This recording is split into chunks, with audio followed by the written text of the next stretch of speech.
Toutes ces 5 parties avaient la même valeur, étaient composées de l'or. C'est-à-dire que le véritable chandelier, qui est le Seigneur Jésus-Christ, alors aussi en lui, il y a 5 parties, mais le même 5 là ont la même valeur. Il n'y a pas une partie qui soit plus supérieure à l'autre. Que le Seigneur vous bénisse. Je suis dans la loi. La Bible dit ceci. Quand un homme aura volé un bœuf, il va restituer 5. C'est-à-dire que le bœuf qui a été volé est 1. Mais à la restitution, tu dois restituer 5. C'est là où je comprends. Et les 5 bœufs qu'on doit restituer ont la même valeur que le seul bœuf qui a été volé. Le ministère de la parole, c'est Jésus-Christ.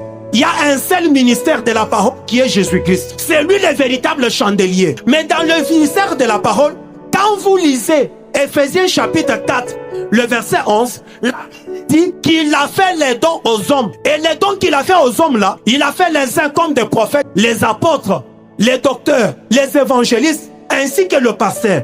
Mais les tous sont des comme. Le véritable pasteur, c'est Jésus-Christ. Le véritable évangéliste, c'est Jésus-Christ. Le véritable docteur, c'est Jésus-Christ. Le véritable prophète, c'est Jésus-Christ. Et le véritable autre, c'est Jésus-Christ. Mais les autres ici, ce sont des hommes dont ils sont comme. Et aussi, je voulais dire une chose. Ces 5 ici, ils ont la même valeur. Il n'y a pas un ministère qui soit au-dessus des autres. C'est-à-dire que, comme on a dit, premièrement, les apôtres, ça veut dire que les apôtres sont supérieurs aux prophètes et aux évangélistes. Non. Et aussi, je voulais dire une chose. L'évangéliste n'est pas un enfant qu'on envoie pour aller prêcher dans le marché. C'est un ministère à part entière. C'est un ministère qui est total.